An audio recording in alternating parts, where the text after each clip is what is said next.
either they should not exist or you should not exist, that's all it will lead to.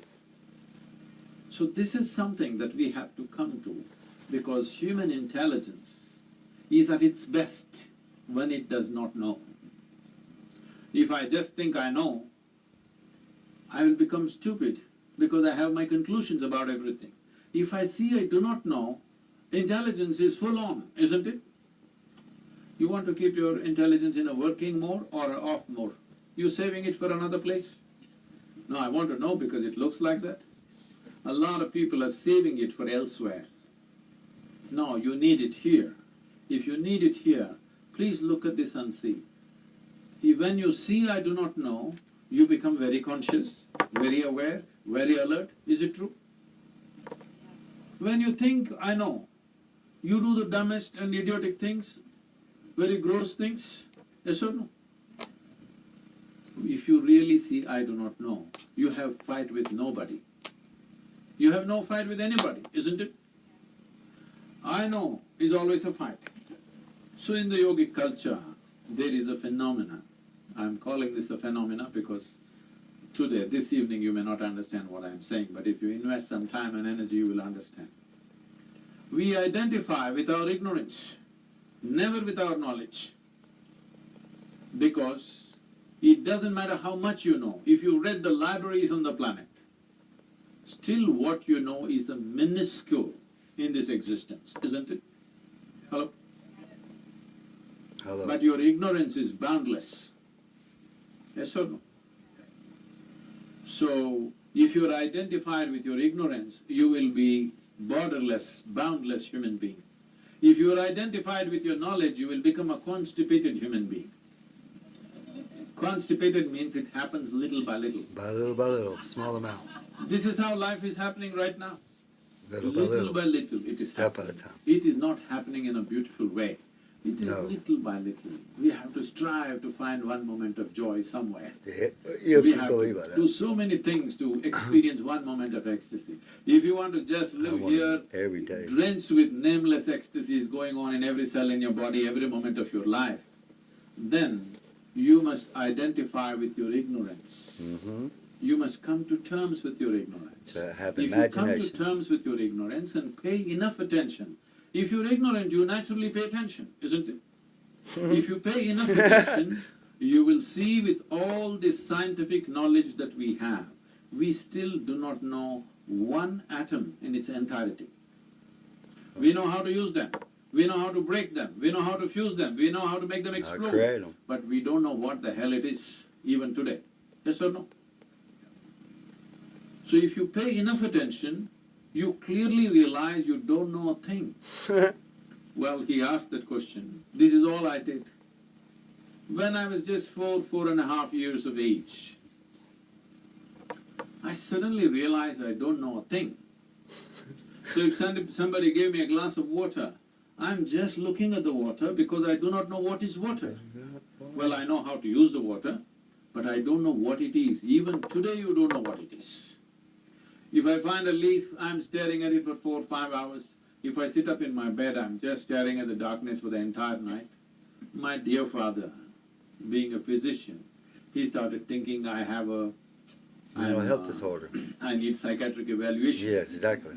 So Amen. this boy is simply staring at something all the time. Just don't even know. My problem is I look at this, I still don't know this, so I'm not able to shift my attention to anything else. If I look at this, I'm just looking at this because I've still not figured this out. So if you pay enough attention, this universe opens its doors only to those who pay enough attention. That it goes in the dark. Whichever door has been opened for you in your life has opened because you paid attention to that dimension of life. Yes or no? That's the only way it works. Now, if your attention is such, it is not seeking anything, but it's simply attentive. It pays attention to everything. It does not decide an elephant is more important than an ant. Yeah. It just pays attention to everything. Everything, Because this in is general, the nature the of words creation. that come out of my mouth. If you look at an look ant, have you good. paid enough attention to an ant ever? I spent a lot of time with them. Believe me, it's one of the finest machines on the planet. See, they're talking Yes or about no? us. They're talking about If you had a androids. car like They're this, thinking we're android. I'm not. you I'm could do spirit. all the California Some deserts people are effortlessly. machines. Believe that. And now they It's laugh. such a fine machine. Don't It's cover not a it up. simple thing. There we go. The machine If you tells pay you. enough attention to the ant, you will realize whatever created this ant, It it was did not awesome. pay any less attention to the ant than Because it paid it to hit you. a grasshopper or Yes or no? anything. Then who the hell are you to decide Amen. who should get more attention and less attention? It is just that you have to sharpen that your stone. ability to pay attention, not to any particular thing. Just simply pay attention. To live. If you pay enough attention, To actually is it survive. true this body, though you gave food from outside, this body was created from inside? Yes? So whatever is the source of creation must be found functioning from within you, isn't it?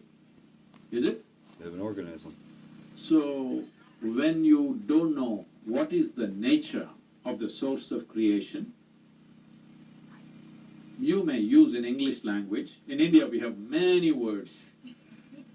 And in this Prana? part of the world you may call it God. Oh, It's just your explanation God. for the source of creation, isn't it? Mm-hmm. Because you have no explanation for the True creation. non-existence. Exactly. Or You saying existence. God made this. Yeah. We have 1,000 names for that, all right? But Amen. fundamentally, It's only we are one. trying to explain the source of creation. Mm-hmm. Is it true in your experience, the source of this life's creation is functioning from within you? If it's functioning from within you, if it's somewhere up there and It's you missed way it, around us it's okay. everywhere. If it's happening from within you and you missed it, isn't it a tragedy? Hello? I feel like it's everywhere. If Life the is everywhere. source of it, creation Like is burning. throbbing within I can you hear you, and John. you did not Can you notice hear it, me are you not a talking? tragedy? You're talking to So everybody. my That's entire me. life and work is to just avoid the To tragedy for them. people. I can listen to them. You be talking Thank to you. them. Thank you very God is much. everywhere. Everywhere. God is everywhere. In your thoughts, even the bad thoughts. He's there because he'll make them thoughts automatically always be good thoughts at the end.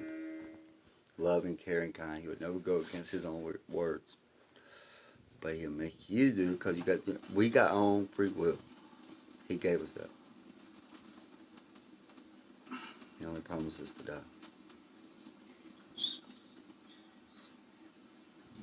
Good morning, sir. Namaskar. Two things I've never been in my life are thin and nervous.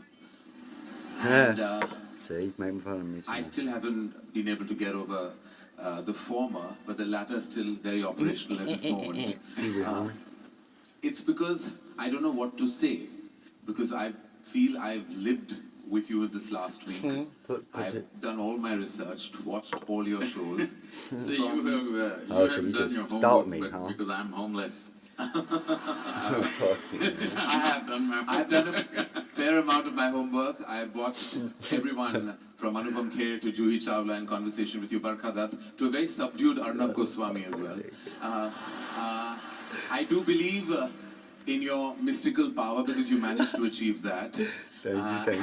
And I think that is not anything lesser of an achievement that you've done Then you with your can't span of wipe tremendous your own work, butt Sadhguru. So with your left hand? my felicitations on that achievement. And You more than get to anything get else, award. when I just saw the AV that all of The us best saw, swiper. I've heard all these terminologies associated with you, which is from, the monk on a motorcycle, all rock star spiritual energy. And I saw that happen. You're on a motorbike, you're flying a helicopter. So there are so many terms that I said, rock star spiritual energy, and I want to create my own one and say, energy. you're like almost the Santa Claus of spirituality. But I don't wear because red. you bring the energy through that chimney Like of that. life. I have them. I'm wearing red And I around, think but have really touched so I many don't really millions like of the people color across for the some world. reason. I mean, nothing So against we're it. blessed to be in your presence Don't- at it this stands out moment. too much. And I can't wait to be in conversation, which is I'm going to start. But I just want to start by saying that this is truly an honor. So thank you. I love her. How about that?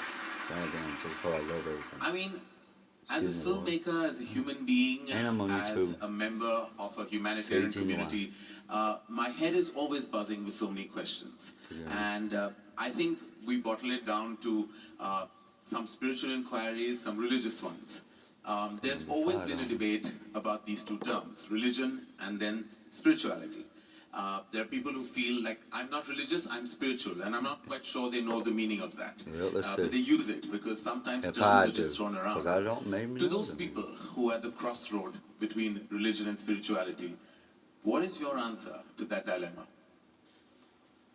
Personal relationship with my own God, myself and God, and to be happy, So we must understand this. and to not know shit really, and just go with not It is in the knowing, very nature of human or know intelligence everything. that if you do not know something, Wow. if you realize you do not know something, because most people do not realize that they do not know. If you realize that you do not know, it's very natural for your intelligence to seek to know. It doesn't need a guru, it doesn't need a scripture, it doesn't need somebody to introduce that to you. It is in the nature of your intelligence that you wish to know. To adapt it. There are lots of experiments to show, even mice, if you leave them in a place, within 2 minutes, they will research everything in that space. For their own reasons, of course, for survival reasons, they, inquire into everything around them to find out how the place is. Human intelligence goes beyond survival. So naturally, human intelligence seeks to know many more things which does not concern our survival. Yes, we are concerned about survival till a point, but once that's taken care of, we cannot rest. We want to know more, endlessly more. The more we realize we do not know, the more the longing to know. So this longing to know, when it finds a very intense expression in the form of seeking, we call the spiritual process. Or in other words, the basis of spirituality is a realization that I do not know. But the moment you say, I'm religious, you refer to yourself as a believer. When you say you're a believer, what you're saying is, everything that I do not know, I will make it up. How I make it up? Whose help I seek to make it up? Maybe varying from person to person, somebody makes it up with scriptural assistance, somebody makes it up with the assistance of a priest or a pandit or a guru or whatever. But you seek some authority. You kind of make a compromise in your life that instead of truth, you settle for an authority as the truth. Spiritual process means truth is the only authority for you. Authority is never the truth for you. So these are two different aspects, unfortunately spoken in the same breath most of the time. So I would say spiritual process is far closer to scientific inquiry. See, even the fly is trying to investigate me. Trust me, I'm not investigating, I'm just inquiring. No, I and did I not- wish I was the size of that fly. I did not use the word investigation in a negative way, nothing wrong Yeah. with investigation. Yes, totally. Investigation means you want to know the truth. Maybe it's done little forcefully like a fly. Right. It's coming to you now. That's all I get these days. Now if you get to fly, what more? Yeah, well, you manage pretty well. I have a fear of turbulence, so flying is not really on my top 3 things to do in life. So, spiritual process does not demand belief, because belief and spiritual process cannot go together. Spiritual process is a constant inquiry. It is a way of sharpening your questions so that they dig deeper and deeper, not into something else but into yourself, the nature of your existence. Because the nature of human existence is such that in our experience, the only thing that you can experience is yourself. You actually believe you're experiencing many things, but you only know everything the way it happens within you. You do not know any other way. Even now if you see these people, it looks like they are there, but actually you know them or you see them only the way they projected in the firmament of our minds. There is no other way. There is no other way for you to experience this life except the way it happens within you. Now, spiritual process is a constant effort to see that the way that it happens within me is not a distorted vision. It's the truth. That my mirror is not a wonky mirror, it is a plain mirror. That it shows me things the way things are, it doesn't distort anything. Because of my thought, because of my emotion, because of my attachments, because of my identities, because of the philosophies and ideologies that I identify with, I can distort my mirror. Yep. Now I deprive myself of all that. I can bend my so own that I have a spoon. plain mirror and I get to see everything just the way it is. This is spiritual process. Oh. No, well, thank you, because that's always been a continued dilemma. And I believe that the word spirituality is sometimes misused, where there's not a grave understanding of what it really is. And as you said, that the I don't know has immense power. And I think acknowledging the I don't knows of your life really means everything. And I wish people would start doing that, because according to me, sometimes delusion is the biggest disease that plagues humanity, when you're not aware of your own self. No, there are all kinds of idiots on the planet. Yeah, we work with many of them. But we must understand this. In the very nature of who we are, it is like this. If you do something stupid today, tonight your intelligence will bother you. Why did I do this? This is the nature of human intelligence. But the moment your stupidity is either scripture endorsed or God endorsed, you can go on doing the same idiotic thing with enormous confidence. It gives you confidence without clarity. Confidence without clarity is a disastrous process. If you do not have clarity, at least you must have hesitation.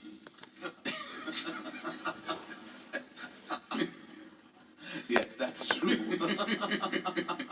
Well, I have to say that, I want to personalize this a little bit. I was at a crossroad about 13 years ago, and my father was very critically ill. And at that juncture of my life, and before that, religion was organized in my life. It was what was taught to me. It was what I thought the right thing to do was. When he was in his last stage, there were things suggested to me which were, to me now, completely ridiculous, including going to a certain temple and feeding a cow of a certain color, and and doing a certain ritual at home, and all those things that one did without even thinking. Because as you said, when you spoke about the idiots on this planet, I was definitely one of those in that stage of my life. But sometimes you reach a critical stage where you seek any kind of desperate measure, and you try to kind of hold on to any hope that even something that is advocated to you that goes against your grain of intelligence or thought. To those people, what is your advice? Who have reached the end of their rope and are hanging on and holding on to anything, be it religious, be it spiritual, or be it an unfounded piece of advice. See, for all this, the fundamental basis of these kind of aspirations or actions is because people are just shit scared of life. Why is it so? It's like this. Suppose you sat on a bicycle on stand, and started simply pedaling for fun. But it came off the stand and started rolling. Anxiety, faster, fear, very fast, terror. The fundamental reason is, but someone who knows how to ride a bicycle, the faster it goes, the better it is. But for someone who does not know how to ride a bicycle, the moment it moves, terror will happen. So the fundamental thing is just this: you have been given a very complex and sophisticated vehicle to pass through the process of this life, which is human mechanism. There is body, mind, emotion, energy, many dimensions to it. Essentially, this human mechanism is a very complex phenomenon. Now, you are going at it, you are trying to walk through life without understanding a thing about the vehicle that you're using. Every time it moves, there is terror. If it doesn't move, you want to die of boredom. If it moves, you're terrorized. There is no way out of it. Tell me one thing. Tell me one thing that human beings are not suffering. If they're poor, they suffer poverty. If they become rich, they suffer taxes. If they're not educated, they suffer that. You send them to school, endless suffering. They're not married, they suffer that. You get them married. Yeah, I was heading to that next. I didn't say a thing, they're the ones. Well, that's an extreme validation of the institution. So, tell me one thing that they're not suffering. So now somebody develops a philosophy, life is suffering. You know, there are philosophies like this. Now it's not about life because you've not even touched life yet. All that you're dabbling with is right now your own thought and emotion, and it's going crazy. So you are on a bicycle that you don't know how to ride. But this is not just a simple two-wheeled bicycle, it's a complex machine. You don't know how to ride. You don't know how to manage your thought. You don't know how to manage your emotion. All these things, human experience is essentially happening from within you. Whether it's misery or joy, agony or ecstasy is happening from within you. At least what happens from within you must happen your way, isn't it? The world will not happen your way. But the problem now is, what happens within you is not happening your way. What's happening in your mind is a dream. Even your dream is not happening your way, that's the problem. The problem is not that your life is not happening your way, even your dream is not happening your way. And this is the source of their misery, but they think it's marriage, they think it's children, they think it's poverty. No. Fundamentally, it is just that you are not happening the way you want yourself to be. That's all your misery is. Yep. So, even if you want to learn to ride a bicycle, it's a simple basic Man, pedal machine. that thing. It needs a certain level of attention and involvement, otherwise you can't ride a bicycle. It takes an enormous amount of intent to want to ride it. Otherwise, it's quite impossible to ride a bicycle. After you know how to ride it, you can let your hands off, you can close your eyes, these things. Pretty much like marriage. Because like wheels are turning but going nowhere. At times.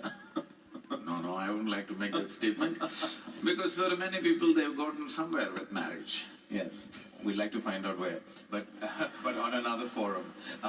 When you speak about suffering, Sadhguru, it is definitely something that I believe that self-pity sometimes is like a luxury spa. You know, it's somewhere where your comfort lies. Self-pity is, I believe, the most indulgent emotion and gets you nowhere but makes you feel really good for a certain period of time. What is your take on something like self-pity? How is being pitiful a luxury? I don't understand that. It becomes, you know, you get great solace in that emotion for a short period of time. Self-pity can be the most happy place to be at. Like self-indulgences. See, there are many ways to achieve peace, happiness, well-being. This happened. Shankaran Pillai, he was a little abusive husband, verbally abusive. So he would rant at his wife, but she was always peaceful, never reacted. One day in the middle of his raging rant, he stopped and he asked, "Whatever I say, how much ever I abuse you, you are peaceful. How do you do this?" She said, "I clean the toilet." He said, "What? Cleaning the toilet, how does it make you peaceful?" She said, "I use your toothbrush."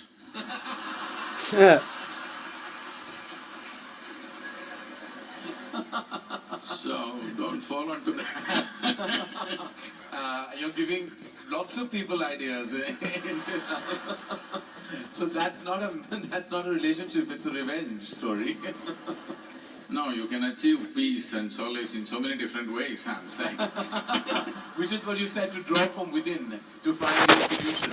Because the most exciting line that I read was that you know, life can't touch you, can't scratch you. It can't harm you. You know, you create your own energy in your own life. You know, life, you're in this universe, you've been brought into this world, and it's in your control what you do with it. You know, life has nothing against you. What you achieve and what you do is a result of your own actions, your feelings, the pleasantness that you create within yourself.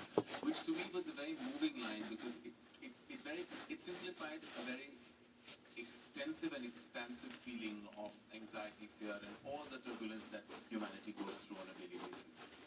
To me, three pillars of our existence are pretty much, family, fortune, and farishta, which is what I believe is our God, religion, everything else. When we talk about family, Sadhguru, there are few things that have always intrigued me, and I seek answers, or rather validation from a higher energy, such as yourself.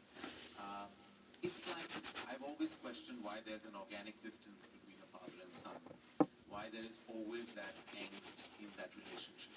And I'm sure there are many in this house that have experienced that emotion in their own homes and their own environment. Where do you think the origin of that distance came? Because every generation makes the same mistake, which means they're not learning at all. Yeah.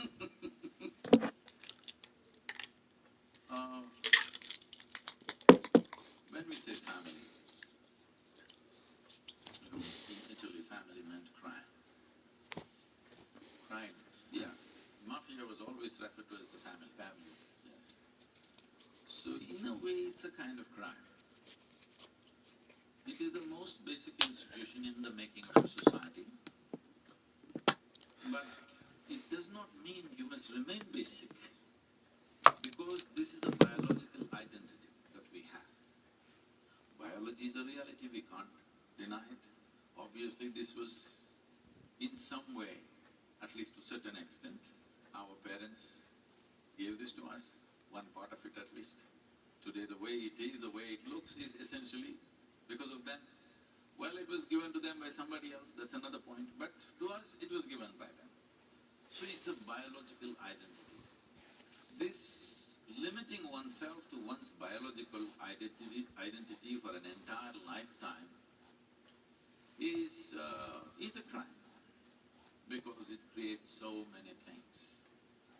In this country has suffered a lot from a long time. Just now you released the Mahabharat video. Entire Mahabharat is family problem. It is Dhritarashtra syndrome. We are still suffering. My son is best, no matter what. Even today we are suffering the same thing. My son is best and he should become the king no matter what. It's not Some just… sons haven't managed very well. So, family is a basic identity that we are born with. It's a wonderful thing when you're a child, because without that family support, you wouldn't be who you are today in many ways. Okay? All due respect and regard and great respect for the family, because human creature is born in such a way that as soon as you fall out of your mother's womb, you're not ready to get up on your feet and do things like other creatures. It needs a long gestation period before a man becomes a man or a woman becomes a woman. There is a long period where the incubation of family is most important and vital. There's no question about that. But you're supposed to grow beyond that identity. But a whole lot of people just never grow beyond that identity, for which they suffer, and sometimes if they're born in certain places, they make the entire nation suffer.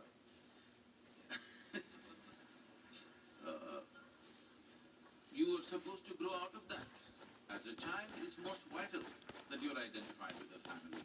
But as an adult, you're supposed to grow beyond your biology, because biology is the most basic identity. One has to grow beyond that. So having said that, is it necessary that every father and every son has to have some kind of angst? It is not about father and son. It is just two men being accommodated in the same home. When you were 8, 10, your father was godlike. So this problem started after you became 15, 16, when you want to be a man and there's not enough space. This big man is occupying too much space. And that man thinks this is my space, and who is this? They can't recognize each other as father and son, because now there is no father and son, there are two men in the same house, and there's not enough space. This happens not just in human families. Every creature, whether it's an elephant or a buffalo or whatever, in every creature's life, this happens, that there will be some friction and either the younger one goes out or the older one goes out. This happens everywhere, because this is not a problem between father and son, this is two men trying to share the same space and the same woman called mother to one and wife to the other. Two men. Well, that certainly breaks a very strong myth that this country is operated with, because the problem was always meant to be two women in the same house, and you just changed it on its head, which I believe is true. Because I believe the problem lies in the fact that two men can't be No, it dominated. also happens between women in a different way. But women have a way of covering their frictions in certain way. They do it in a certain way, in a feminine way. Men will do it in more head on. Yeah. Headbutting is a man's way. Woman's way is different. She will do it differently, but the friction happens. And I feel it's always like the, the mother energy of the house that sometimes has to bear the brunt of this tussle in a family. It's also the other thing that, an offshoot of that thought, is that I believe very strongly that the people you love the most, you kind of tend to dump all your anxieties, your angers, your If fears, I'm asleep your and you insecurities, still all up, wake me up about one source 5:30. that gives you Alright. maximum love. While I'm going to the monastery and get that food. Why is it that we as the human race tend to do that? Tend to lumber all our negative emotions on our most positive light source? No, because if you try to dump it on someone on the street, they'll smash you up. Yeah. So you're choosing a safe place. Is that always fair? First of all, it's not fair for you to carry anxieties and angst and angers and problems within you, because, see, if I try to torture you, you have some defense against you. Either you will fight me, or you will run away, or you will do something. You have some kind of defense.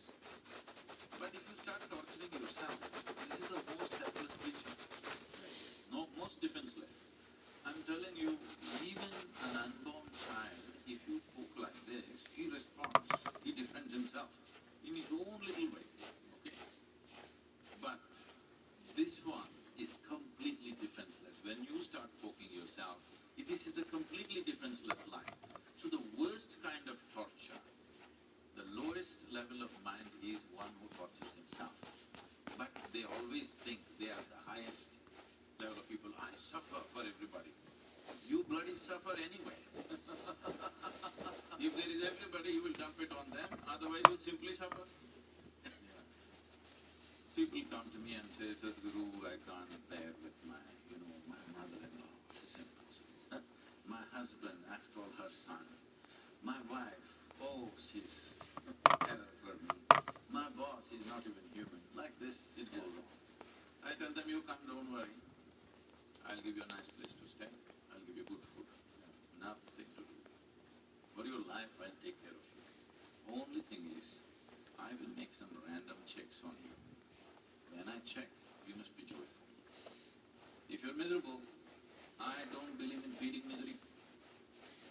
Right. So, you leave them in Cash is starting to look good now. 4 hours.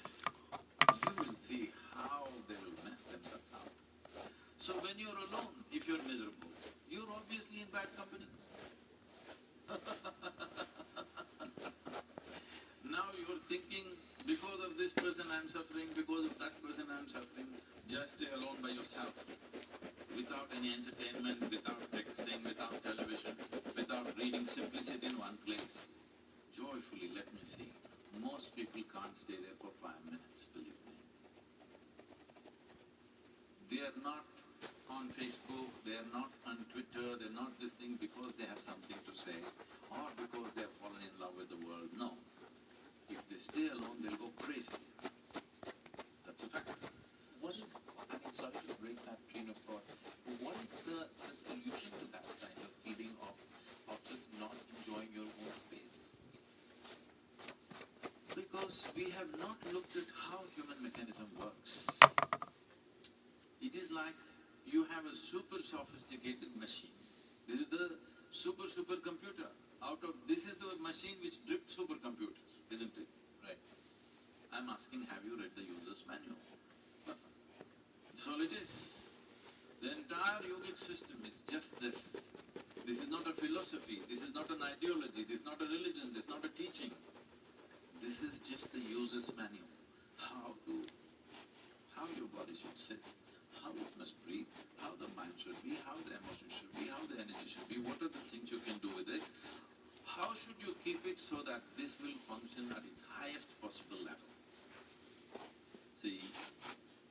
cell phone companies have been doing some research a few years ago, and they found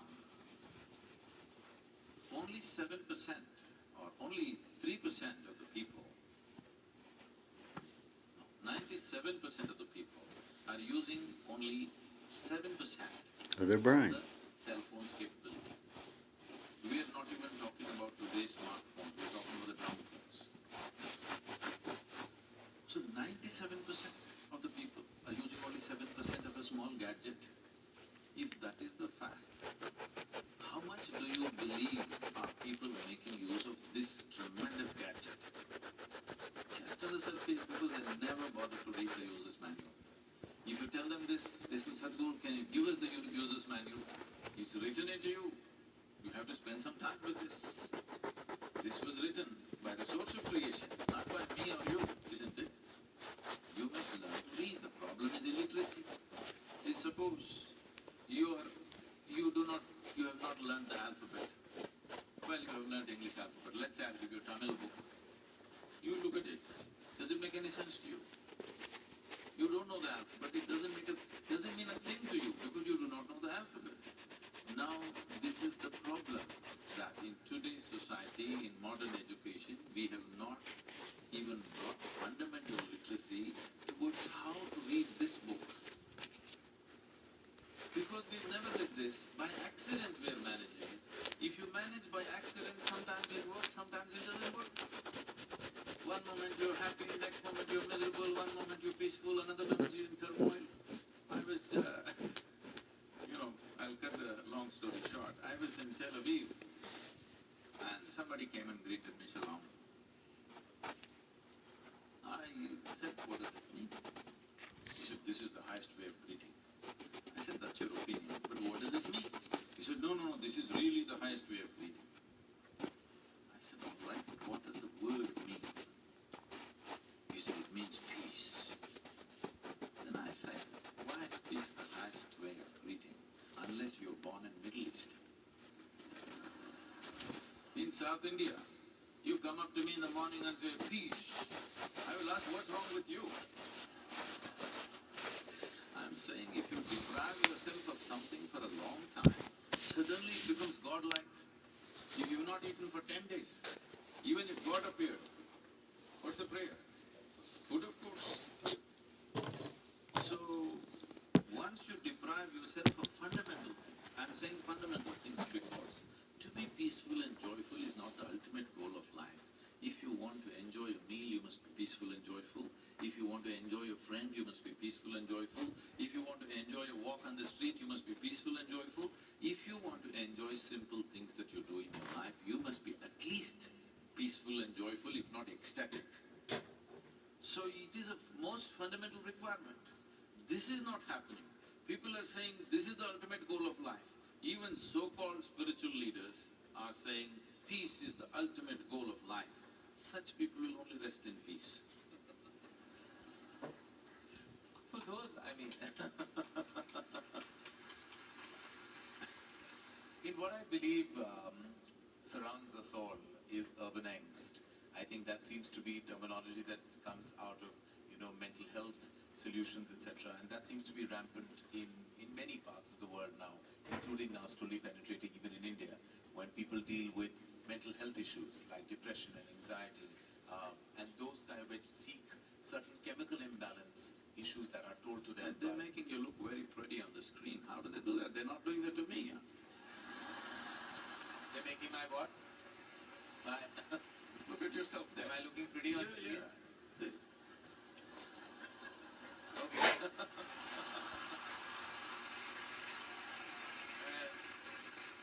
They're not doing that to me. You're looking stunning to me, sir. Stunning is another word for shocking.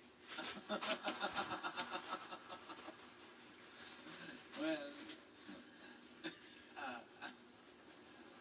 I was trying to find another adjective to counter that, but back to me and my mental health issue.